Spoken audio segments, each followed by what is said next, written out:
हाय friends, मैं हूं Manav. Welcome to movie show. भी करते हैं आपस में पॉजिटिव सर। नमस्कार। कल्कि को लेके एक सुबह वीडियो बनाया था जिसके अंदर अलग अलग तरीके की धारणाएं आई थी कि कितना ज़बरदस्त ये कर रही है। पहली धारणा, लोग काफ़ी ज़्यादा एक्साइटेड हैं कि इतनी अच्छी स्टोरी बनाई है और आगे कल्कि के अंदर क्या कुछ हो सकता है। और ये भी क्लियर हो गया कि कल्कि मेरे ख्याल से आज से 3 साल बाद आएगी कल्कि 2, इससे पहले नहीं आएगी। और 2 ही पार्ट होंगे। सेकेंड पार्ट जो होगा इसका कंक्लूजन वाला पार्ट होगा। और चौथी सबसे बड़ी क्रिटिकल चीज़ है कि यहाँ पर कहीं ना कहीं थोड़ा सा एक बॉडी की ज़रूरत है जो ये वेरीफाई कर पाए किसी भी मूवी के लिए। कल्कि के लिए सिर्फ नहीं है कि आप कैसे वेरीफाई करें कि जो वर्ल्ड वाइड कलेक्शन है वो ठीक से रिपोर्ट हुई है कि नहीं है, या फिर 2 मिनट के लिए माइंडसेट ही चेंज कर लेना चाहिए। जो मन को भाया वो सबसे अच्छा। अगर ये मूवी इतनी अच्छी लग रही है लोगों को, मुझे बहुत ज़्यादा एक्साइटमेंट है। और अगर आपने मेरे सारे वीडियोज़ देखे होंगे तो मैं बहुत ही ज़्यादा शुरू से लेके इसको काफ़ी ज़्यादा एक्साइटेड हूँ इस मूवी को लेके, जिस तरीके से इसके कनेक्शन और एग्जीक्यूशन हुई है। तो फिर ये भूल जाना चाहिए कि इसकी कलेक्शन क्या है। हमें ये सोचना चाहिए कि ये एक माइलस्टोन मूवी है इंडियन सिनेमा के लिए। बार बार बोल रहा हूँ और आज दोबारा बोल रहा हूँ, RRR KGF चैप्टर 2 से ज़्यादा आगे। बाहुबली का नाम मैं जान के नहीं ले रहा हूँ क्योंकि बाहुबली का भी एक काफ़ी अच्छा तरीके का फैंटेसी वर्ल्ड बनाया गया था, लेकिन ये इसका कनेक्शन जो है हमारे पास से भी है। फ्यूचर हो सकता है अलग हो, इसीलिए इसको मैं ये नहीं बोल रहा हूँ कि भाई बाहुबली से भी आगे निकल गई। कुछ ना कुछ फिक्शनल तो इसके अंदर होगा इवेंचुअली। तो डे 11 किस तरीके की है वो डिस्कस करेंगे। किल का डे 3 इंप्रूव हो रहा है कि नहीं हो रहा है, और कुछ मूवीज़ जो ऑलरेडी चल रही थी उसके बारे में फटाफट से डिस्कशन कर लेते हैं। जल्दी जल्दी करेंगे, कोई ज़्यादा टाइम वेस्ट करेंगे नहीं हम। तो जट एंड जूलियट 3 बहुत ही सिग्निफिकेंट पंजाबी मूवी रही है जिसका इंडिया कलेक्शन है 29 करोड़, और 78 से 79 करोड़ रुपीज़ का वर्ल्ड वाइड कलेक्शन हो चुका है। बहुत सिग्निफिकेंट दिलजीत दोसांझ की हुई मूवी, और लगातार जितनी भी जट एंड जूलियट की सीरीज़ हैं वो सुपर डुपर हिट होती चली जा रही है, इंक्लूडिंग दिस वन।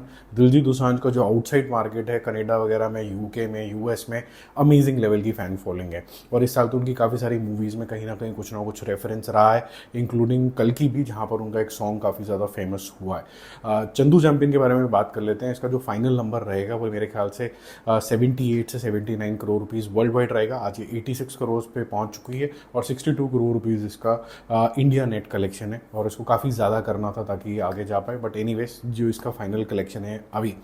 इसके अलावा और भी मूवीज़ थी, जैसे फॉर एग्जांपल मुंजिया, ये 99 करोड़ रुपीज़ में पहुंच चुकी है। ये एक विदाउट स्टार वाली मूवी आप इसको कह सकते हैं, और 120 करोड़ इसका वर्ल्ड वाइड कलेक्शन है। और मेरे ख्याल से एक हफ्ते के अंदर ये अपना सेंचुरी मार लेगा, तो इसलिए बताना ज़रूरी था। तो अगले सैटरडे संडे में आपको फिर से इसका कलेक्शन बता दूंगा, ये कहाँ तक पहुँचे, इन तीनों का ही बता दूंगा आपको। ठीक है, अब बात करते हैं किल की। किल का जो डे 3 है वो थोड़ा सा इंप्रूव हुआ है, लेकिन मेरे ख्याल से बहुत ही मार्जिनल शिफ्ट है। 1.25 फर्स्ट दिन, सेकेंड दिन 2.25, और आज है 2.5 करोड़ रुपये, जिससे इसका टोटल हो जाता है 6 करोड़ रुपीज़। ओपन ये हुई थी करीबन 11% पे, कल हुई थी 8% ऑक्यूपेंसी पे ओपन, और 25 तक गई थी इवनिंग और नाइट शोज़ में। आज ये 36-37% के आसपास एवरेज बना के चल रही थी। तो इम्प्रूवमेंट तो है, लेकिन ये मूवी बहुत ज़्यादा सिग्निफिकेंट है मेरे ख्याल से। एक अननोन हीरो लाना, नेपोटिज्म का टैग हटाना, धर्मा प्रोडक्शन में और भी चीज़ों के एक्सपेरिमेंट होना, इस तरीके की मूवी बनाना जिसके अंदर जेन्युइन एक्शन है, गोर है, कट्स बहुत अच्छे हैं, और जिस तरीके का एग्जीक्यूशन है उसके अंदर ठीक ठाक इमोशंस और एक्शन का पूरा तड़का है। ज़बरदस्ती के कोई गाने वाने नहीं है जो आपको बोर करे, और अच्छे तरीके से आपको प्रेजेंट किया गया। और कहीं ना कहीं आपको ऐसा लगता है कि किल एक फ्रेंचाइज के अंदर भी कन्वर्ट हो सकती है, बट उसके लिए जो पब्लिक है उसको थोड़ा सेंसिबल होना पड़ेगा, ताकि इस तरीके की मूवी जो रेड के जोन के अंदर जाती है वो कहीं ना कहीं अप्रिशिएट हो। इससे पहले रॉकी हैंडसम भी इसी के जोन के अंदर थी, बहुत ही इमोशनल मूवी थी, एक्शन भी बहुत अच्छा था, उसके परिणाम इसी तरीके के थे। तो अगर गोर इतना ज़्यादा नहीं चल रहा है मार्केट के अंदर, तो आपको मेकर्स भी होते हैं थोड़ा सा डिस्करेज हो जाते हैं। अल्टीमेटली प्रोड्यूसर्स जो होते हैं वो पैसा कमाना चाहते हैं मूवी बना के, क्रिएटिविटी भी एक एस्पेक्ट होता है। तो उनको ये करना पड़ेगा कि जो नई तरीके की चीज़ के एक्सपेरिमेंट हो रहे हैं, कहीं ना कहीं उनको थोड़ा सा रुझान मिले, कम से कम पैसे पूरे हो जाएं, तो फिर इंकरेजिंग चीज़ सामने आती है।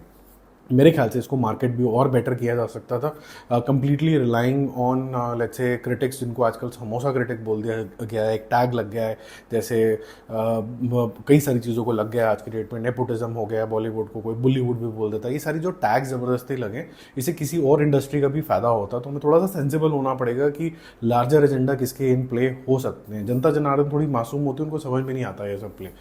कल्कि का डे 11 बहुत सिग्निफिकेंट रहा है, उसके बारे में बात कर लेते हैं। 30% पे कल ओपन हुई थी, आज ये सीधा 53% पे ओपन हुई है। 70% तक इसका कल ऑक्यूपेंसी गया था, जो आज 79% तक एवरेज ऑक्यूपेंसी आया है इसका नाइट शोज को लेकर। बहुत सिग्निफिकेंट है। कल का जो 34 करोड़ है वो ट्रांसलेट करेगा मेरे ख्याल से 47 से 50 करोड़ रुपीस आज लेके आएगा। लगभग 60 करोड़ रुपीस ये वर्ल्ड वाइड और ऐड करेगा। तो इसका जो नंबर है वो 475 करोड़ से इंक्रीज होकर करीबन 515 करोड़ तो नेट इंडिया में पहुंचेगा। और जो इसका कलेक्शन होगा वर्ल्ड वाइड वो 815 से 820 करोड़ रुपीस के आसपास पहुंच जाएगा। बहुत सिग्निफिकेंट नंबर है। मेकर्स 800 का पहले निकाल चुके हैं, उस डिबेट में हम नहीं बोल रहे हैं। और मेरी रिक्वेस्ट यही है कि बार बार मैं आपको ये बोल रहा हूँ कि कोई बॉडी चाहिए जो गवर्नेंस लेके आए, नॉट फॉर कल्कि, for every movie that is there and that gets significantly released outside India. So overseas is a dubious thing. It's not calculated very well. It doesn't have any bifurcation like you will have it in India. Her theatre का वॉक-इन्स का सारा ब्यौरा आपके पास आ जाता है। Overseas का आता नहीं है इतने अच्छे तरीके से। कुछ लोग लूज स्टेटमेंट जरूर मारेंगे, गॉगल्स हो गया, कॉम स्कोर हो गया, ये सब भी अनऑर्गेनाइज्ड है। इसको ऑर्गेनाइज होने की ज़रूरत है बॉडी की। जब तक बॉडी नहीं बनेगी तब तक प्रॉब्लम्स होंगी।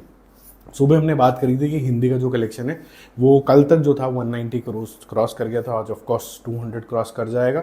और सिग्निफिकेंट अदर जो है वो है तेलुगु, जो कि कल 288 करोड़ था, 288 करोड़ था, जो कि आज क्रॉस कर जाएगा लगभग 300 करोड़ रुपए। तो बहुत सिग्निफिकेंट कलेक्शन वहाँ पर भी आपको देखने को मिल रहा है। उसके अलावा अगर हम बात करें कि ओवरसीज़ क्या है, तो ओवरसीज़ का जो कलेक्शन है कल तक वो 205 था, तो आज ये लगभग 10 से 15 करोड़ रुपए यहाँ पर भी ऐड होंगे सिग्निफिकेंट तरीके से। ठीक है, हिंदी का कलेक्शन ऑब्वियसली ज़्यादा जा ही रहा है। आज 18-20 करोड़ रुपए हिंदी का वर्जन ही अकेला कर रहा है। तेलुगु वर्जन भी करीबन 12 करोड़ रुपए ऐड करेगा। और एक मुद्दा इसके अंदर भी निकल के आया जो मेरे ख्याल से ठीक है कि कहीं ना कहीं जो तेलुगु मार्केट है वहाँ पर हिंदी के जो टिकट के प्राइसेस हैं वो उससे थोड़े से कम होते हैं। लेकिन इस केस के अंदर, मूवी के अंदर, आप जब बुक माई शो वगैरह पे जाओगे, आप चेक करोगे तो जो मल्टीप्लेक्सेस हैं उसके प्राइसेस लगभग सेम है। 10-15 रुपए का फ़र्क है, कोई ज़्यादा फ़र्क नहीं है। लेकिन यस, क्योंकि तेलुगु मार्केट के अंदर, एपी तेलंगाना वगैरह के अंदर आपके सिंगल स्क्रीन बहुत ज़्यादा हैं और सिंगल स्क्रीन के अंदर ये प्राइसिंग नहीं चलती है। वहाँ पर प्राइसेस ड्रॉप हो जाते हैं। वहाँ पर 150 रुपीज़, 130 रुपीज़, 185 रुपीज़ की प्राइसिंग वहाँ पर चलती है। तो जो आपको बुक माई शो दिखता है वो ऑर्गेनाइज्ड मार्केट है। अनऑर्गेनाइज्ड मार्केट भी और होती है जो रात को लेट नाइट तक रिकनसाइल होकर आपको अगले दिन नंबर दिखते हैं। जैसे कि पहले भी बात कर चुके हैं, टू कल्मिनेट दिस वीडियो, जो रिकवरी है इसकी वो 750 करोड़ रुपीस पे होनी थी। तो सारे के सारे जो डिस्ट्रीब्यूटर हैं this time would be really happy. जो सलार के टाइम पे लोगों ने थोड़े से डाउट्स क्रिएट करे थे, यार पैसे तो पूरे हुए नहीं हमारे, सलार 2 जब अच्छी सी आ जाएगी तो पैसे पूरे हो जाएंगे। बट यहाँ कोई डाउट नहीं है, क्योंकि हिंदी का वर्जन भी 170 करोड़ रुपीज़ के आसपास में प्रॉफिटेबल होना था। ये 200 क्रॉस कर चुका है, तो एवरीबडी शुड बी हैप्पी। मैंने तेलुगु वर्जन का भी एक्चुअली मैं चेक नहीं किया है कि किस पॉइंट पे वो जाके उसकी रिकवरी होगी। वो मैं आपको कल वीडियो के अंदर कवर करूँगा। एज आई वाज टॉकिंग तो आई वाज रियलाइजिंग कि ये तेलुगु भी हमें कवर करना चाहिए, जो हमने अभी तक नहीं किया। ठीक है, बाकी जल्दी मिलते हैं रिव्यूज़ और अपडेट्स के साथ। और जितनी भी नेगेटिविटी फैलाने वाले इस चैनल के अंदर आते हैं उनसे एक लास्ट टाइम रिक्वेस्ट है कि गाली गलौज दे देना, ज़बरदस्ती समोसा का टैग लगा देना, ये सब चीज़ें करना यहाँ मत करना यार, क्योंकि ये थोड़ा सा ख़राब है। आज हमारी सटकली हो जाएगी तो फिर माँ बाप भाई बहन पता नहीं कहाँ तक बात चली जाएगी। वो चीज़ें मत करो, सभ्यता के दायरे में रहो। और मेरी भी कोशिश ये रहती है कि ये जो क्लीन रहे एनवायरनमेंट। तो जितने भी ऐसे कमेंट आते हैं जो बकवास करके चले जाते हैं, मुद्दा नहीं समझते हैं, फैन सर्विस करने लग जाते हैं, स्टार सर्विस करने लग जाते हैं, प्रोड्यूसर सर्विस करने लग जाते हैं, मैं उनके कमेंट जो है डिलीट ही कर देता हूँ। और मैंने कमांड भी लगा रखा है, जो कृपा करके यूट्यूब ने अच्छा फंक्शन दिया है। बकवास करने वालों के जितने कीवर्ड्स होते हैं ऑटोमेटिकली मेरे चैनल के ऊपर लार्जली फिल्टर हो जाते हैं। आप जाओगे मेरे चैनल के ऊपर, सबसे ज़्यादा साफ सुथरा आपको कमेंट दिखेगा। और मैं अपने ऊपर रिस्पॉन्सिबिलिटी लेता हूँ, 2 घंटे लगाता हूँ उस पर रोज़ के हिसाब से, कि आपको ज़्यादा तकलीफ ना हो गंदे गंदे कमेंट पढ़ के, आपस में लोग ना लड़ पड़े। पॉजिटिव बातें करें, उसको कॉन्वर्सेशन को आगे लेके जाएं। ये बातें हों कि कल्कि के अंदर नेक्स्ट क्या होगा, किल 2 के अंदर क्या होगा। ये नहीं कि बजट को लेके, इसको लेके लोग लड़ रहे हैं। ये गुड टू हैव इन्फॉर्मेशन है, ये लड़ने वाली बातें नहीं है। हमें इंडियन सिनेमा को आगे लेके जाना है, पॉजिटिविटी को जिंदा रखना है, ना कि एक दूसरे का सर फाड़ना है। बाय।